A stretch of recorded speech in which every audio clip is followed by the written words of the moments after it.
welcome to Guitar Whisperer Headquarters. So, we have got another Tanglewood in on the bench. There was one a few weeks ago, and now we've got another one. This one's a Dreadnought. It sounds pretty good actually, but the action's pretty daft. Way too hard to be comfortable. And it has the customary layer of dirt that we're going to expect at the moment. It's got some nice little touches on it. I'm not sure if these are stickers or inlays. I'm going to go for inlays because the fret markers are the same colour. And we've got a headstock logo that's the same colour as well. Kind of an Aztec art kind of feel to all this, which is nicely unusual, isn't it? It's not what you normally get. So we're going to tear into it, give it a clean, take some material off the bottom of the saddle, give it a setup, and then it should play much nicer. So, here we go. Apologies if the sound quality is not what it should be, because I've lost the receiver from the wireless mic, which is probably a bit of a blessing in disguise, if I'm honest, because it wasn't very good. And it means I now have to buy a better one, or a less shit one, depending on how you look at it. Strings are coming off first. This one has, they're known as Grover Imperials as tuners. The ones with the nice kind of Art Deco style buttons. Yeah. These strings are pretty awful. I have to say. I don't know why I'm getting so many dirty guitars at the moment. But it is what it is. These little pegs mirror all the inlay stuff on the guitar, which is quite nice.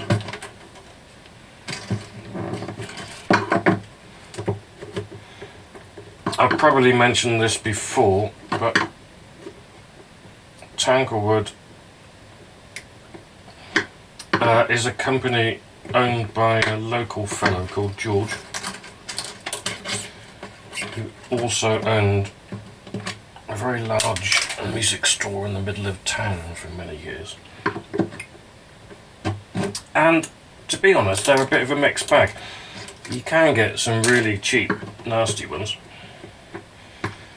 and then you get some nicer ones like this. I mean, once again, it's not a high-end thing, but it does appear fairly decently built. Just looking at this bridge here at the moment, the holes are a very long way back from the saddle, which looks very pretty, but is often not ideal in terms of string break angle over the saddle, so we might have to do a little bit of ramping in there if there's not enough downward pressure on the saddle, but we'll get to that later. I didn't even bother measuring the action because it was so high.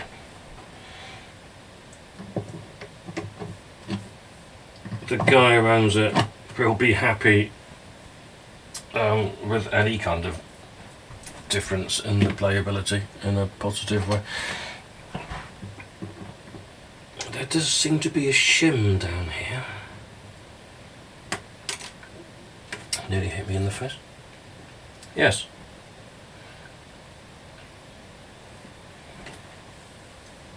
It's a very thin piece of plastic. It looks like it's cut out of a yogurt pot or something. So taking that out immediately will make the action lower. there's some wear to the frets. To do the best possible job, it would be good to level those and re-crown them.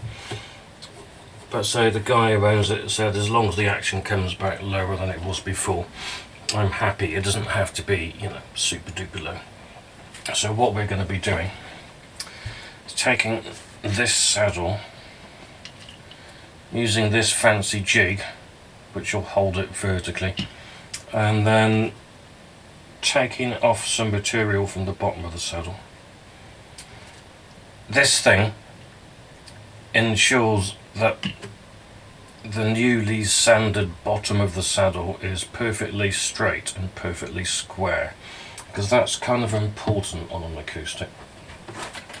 It makes the whole thing much easier. You can do it by hand, just by doing this, but it's not fun. But first of all, I think let's get the dirt off the fingerboard. Okay, we're going in with the one-sided razor blade again.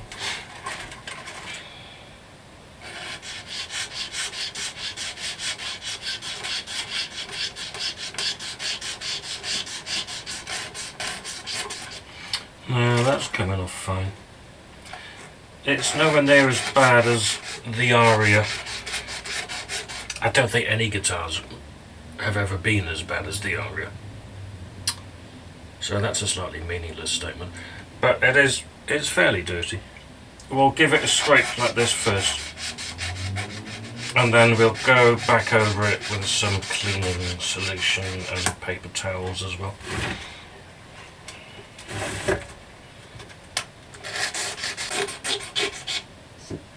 Incidentally, while I was looking for the receiver from the lapel mic, I found about 3 other things that I'd previously lost in the last few days, and yeah, they just all turned up because I actually put some stuff away. So if I look for something else now, I guess the receiver will turn up. Is that the way it works? Or just buy a new one.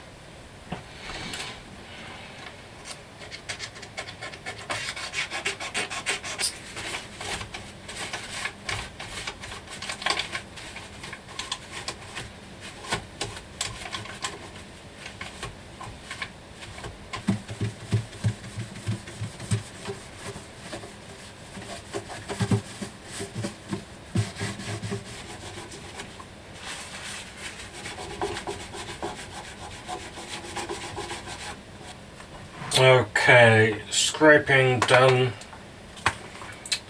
2 passes with the cleaning spray and the paper towel also done. I'm just going to wipe a little bit of lemon oil over it now.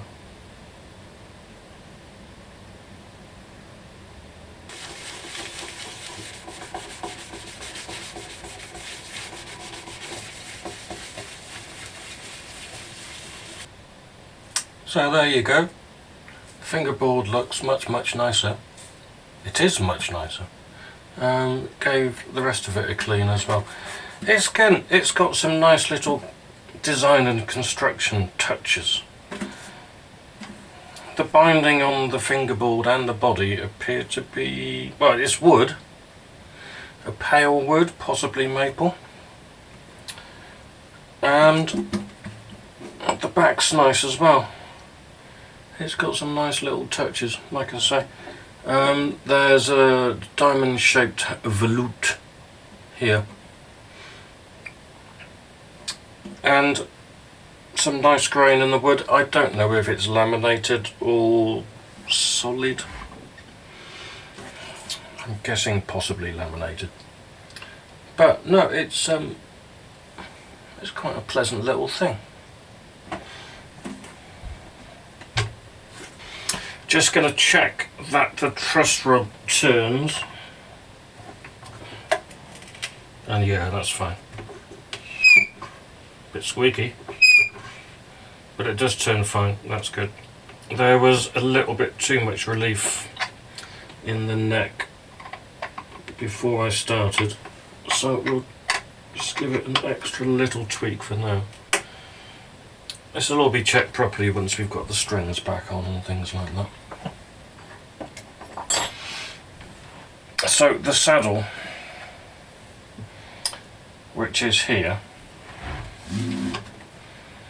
we always measure action at the 12th fret, and to be honest, it was off the scale on my string action gauge when I measured the action at the 12th fret.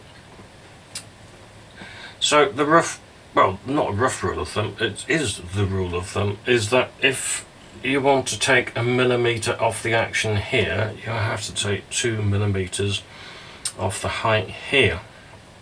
So we're going to go down with this and start removing material from the bottom of the saddle just by eyeballing it here now and looking at how much of the saddle is sticking out above the bridge. There's at least a millimetre that we can take off, which will drop the action here by 1/2 millimetre. Millimetre and a half, I think.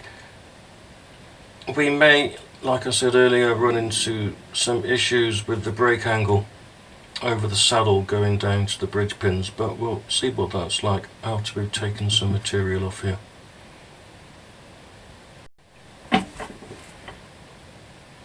Okay, I've marked the saddle with how much material I want to remove from the bottom. This is a super handy thing. It's got little wheels on the ends here, and it clamps the saddle in this way, and then there's set screws that adjust how much it sticks out that way. And once you've got it in place, all you have to do is roll it up and down on a flat sanding surface until the wheels start turning, and at that point you're not sanding anymore. This is just a piece of MDF that I check for flatness, and I glue bits of sandpaper to it. But this makes this job about 1,000,000 times easier and much more accurate. You can even introduce sort of a bit of a slope on the bottom of the saddle as well, quite easily if you want to. Highly recommended. This is a fairly cheap one from somewhere. You can get a super posh one which is like 100 and something pounds. This was about 1/4 of that, but I went all over it with an engineer square, checking that it was square, and it is very useful.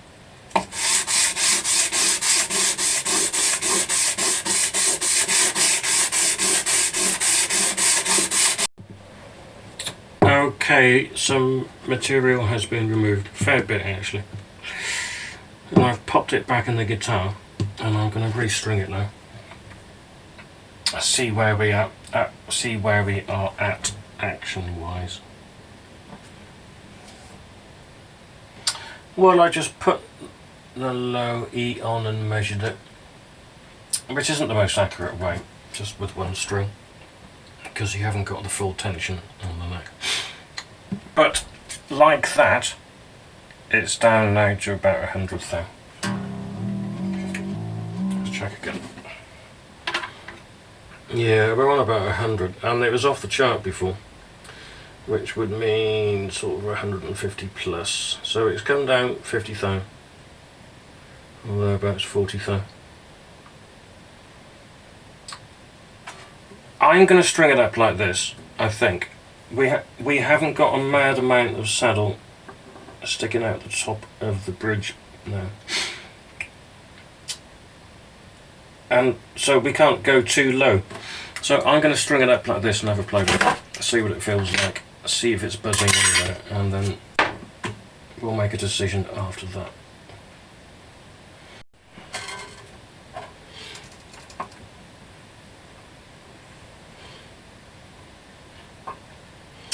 The only drawback with these Grover Imperial tuners with the Art Deco pegs is the string winder doesn't fit on them.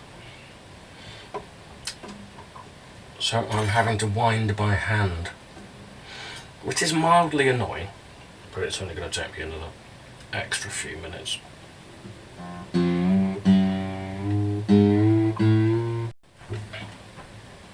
Okay, I've strung it up very slowly because I couldn't use my string binder. And with the neck under tension, the action's gone back up a bit, so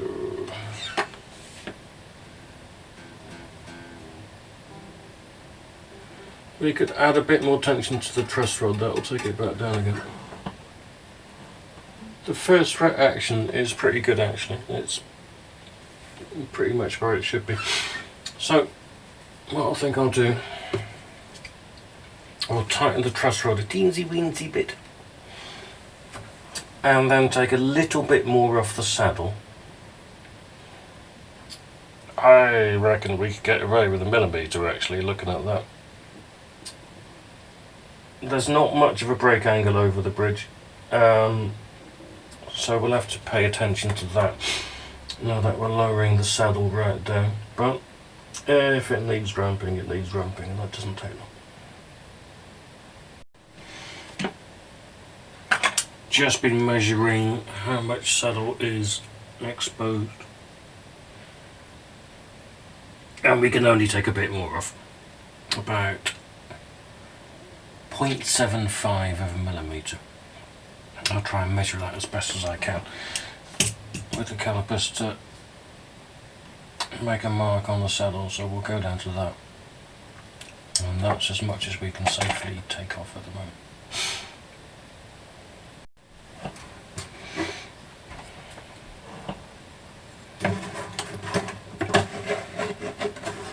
I made this little tool recently because I saw somebody have it on the internet, so I had to have one as well. It just lifts up the strings enough so I can get the saddle out without faffing about too much. Works rather well actually.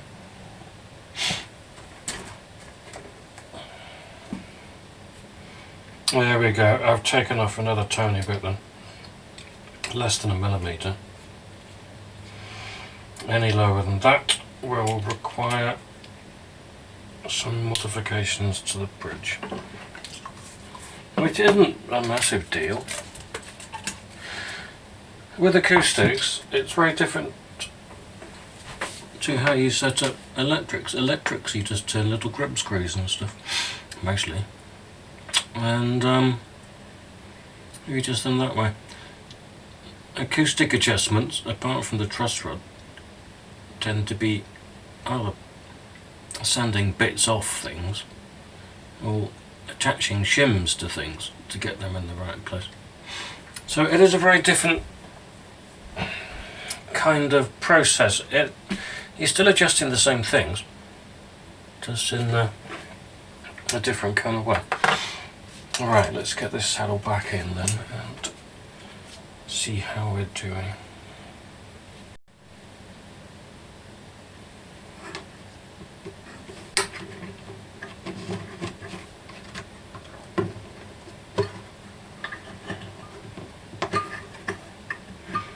There we go. Release the little tool thing. I could make you one of these if you wanted, but I would charge you huge amounts of money because it's very complicated. It's not, it's just two pieces of wood glued together. Right, let's get it tuned back up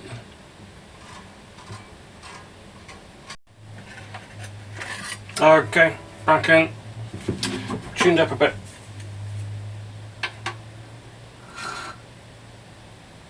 Yeah, it hasn't made a mad amount of difference, that last bit.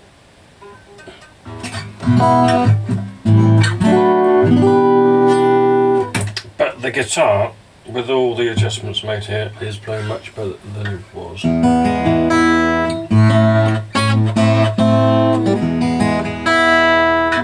Especially around here.